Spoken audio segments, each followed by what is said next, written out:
So we're discussing the last 10 years of the Emerging Markets Institute as we celebrate our 10th anniversary. And you were there at the founding of the Emerging Markets Institute. So we're really excited to talk to you today a little bit about your background and your involvement in the EMI, as well as your experience with emerging markets. Jennifer, thank you so much.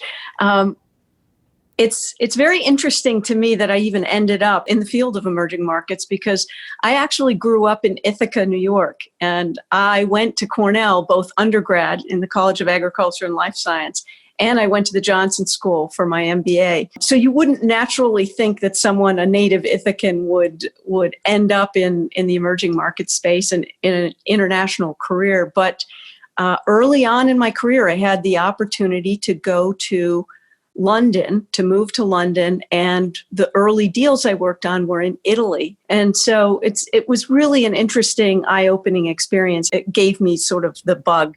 I then ended up ultimately covering emerging markets, Europe, Middle East, Africa, and then moved with Credit Suisse to become the Chief Risk Officer of Asia Pacific based in Hong Kong.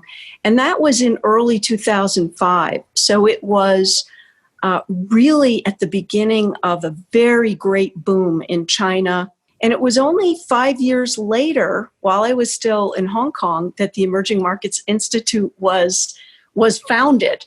I had been on the Johnson Advisory Council. So it was the group that helps raise money for and advises the dean. It was very clear that Cornell and Johnson needed to move into more global aspects of teaching, of case studies, of the whole spectrum of international and global issues around business.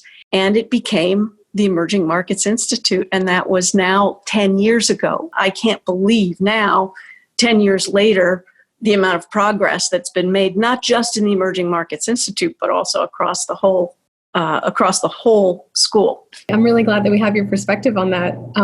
So I thought we could move into discussing the progress that emerging markets have made in the last decade, and perhaps you'd like to focus on some specific markets or key milestones, and sort of bouncing off of that. Then, what role do you think emerging markets will be playing as we perhaps move into a new phase? So looking back and then looking forward on where emerging markets might be going.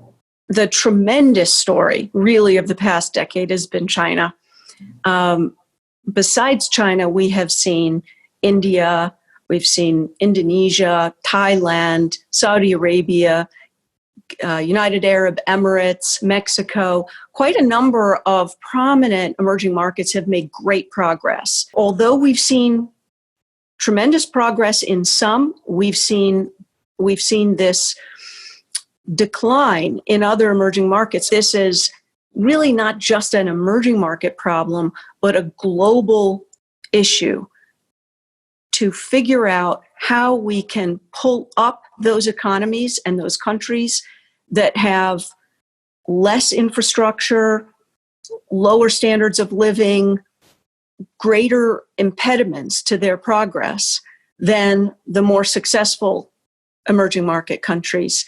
And I think people who study the emerging markets or anything from a global aspect realize that the emerging markets are so many different countries that you have to study them in different ways. You have to understand the complexity. And that's part of what the Emerging Markets Institute is about. That's a really good point. I think a lot of our research in the last couple of years has been focused on China specifically as this global powerhouse. So looking forward again, I wanted to draw attention to how you think emerging markets might play a new role as we perhaps shift into a new phase, either post-COVID or just post-2020, whichever way you feel like looking at it. And how does this new phase also affect the Emerging Markets Institute in terms of research and education and engagement? Do you think we might be seeing some changes, or have any suggestions for how we might, best support, the progress of emerging markets going forward?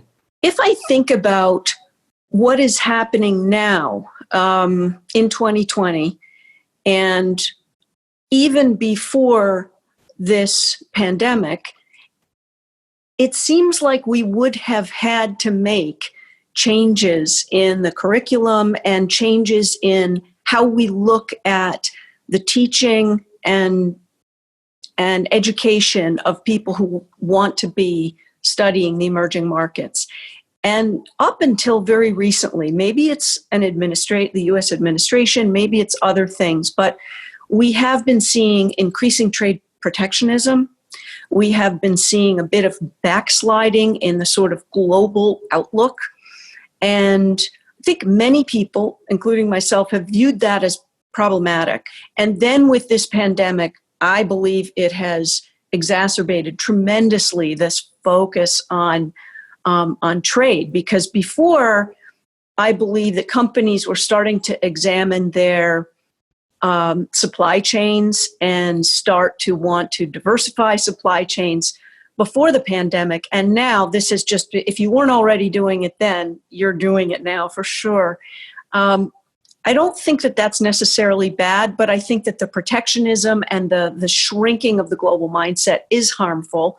And I think that does have implications for how Emerging Markets Institute and Cornell, Johnson School, and other institutions need to prepare and educate the people coming into the working world now. It's about understanding how the governments are structured, how the politics are structured, how the institutions within that country are structured, how the finance works, how the financial institutions work. So I think it's become more complex and more critically important, especially as we move not just from China and India and the larger countries, but into the multitude of countries that are ready to move up, and especially as we expand our and diversify our supply chains, it's not going to be all about China anymore. So understanding deeply how to get things done within countries is going to be more important. And I think that the EMI is going to be a big part of that. Yeah, I think we touched on this a little bit just now, but specifically as both an alum and a founding member of the EMI, do you think, can you think of any specific skills perhaps that the EMI can help supply that would be necessary for today's and tomorrow's MBA students going forward? The basic skills that MBA students and the EMI fellows need to have are still there. I do think that there will need to be much greater emphasis on the political, governmental, structural, infrastructure aspects of countries. Thank you.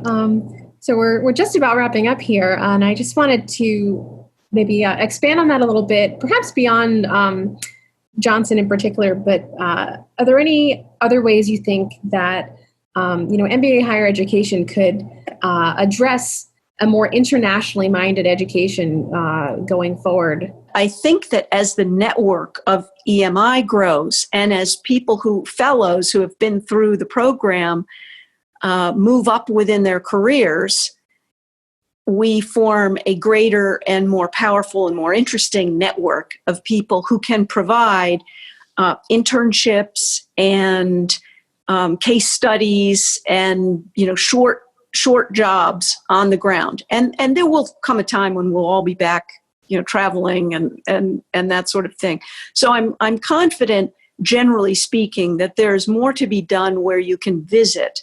But I also think that one of the benefits of this pandemic is we've realized how much we can communicate and how much we actually can do just by video. And it's not as good by far. It doesn't have the bandwidth of a real handshake, but it's a pretty good proxy for being able to help. And I think in the past, at least in my experience, we haven't done as much of that. And I think now we'll realize that much more can be done simply by using more telecommunications. I do want to throw in one more. So as an Ithaca townie, as it were, How would you encourage folks who are not from emerging markets to get involved in this specific focus and research and career path? Clearly, if you're even thinking about it, you have some desire there. And if you have that, there are millions of ways to connect. It could be if you are from a certain country, it doesn't have to be the US. What is the past of your country? Who does your country trade with and why? What goods and what form of agriculture or what things are they digging out of the mines? And what services is your country or here in at Cornell, what are we benefiting from? And as soon as you start looking at where things come from, I mean, just in the supermarket alone, it's absolutely a geography lesson. And with a bit of curiosity and then the willingness to travel and to talk and to ask questions, you will find yourself very quickly having an interest in the emerging markets. And from there, it's really, you can make it happen. And I think at Cornell, they make it even easier for you because you can go on a trek. It's already organized for you, or you could organize your own trek. So there's both flexibility as well as a structure to be able to take advantage of learning about the emerging markets. So I'm so glad you're able to share that perspective with us.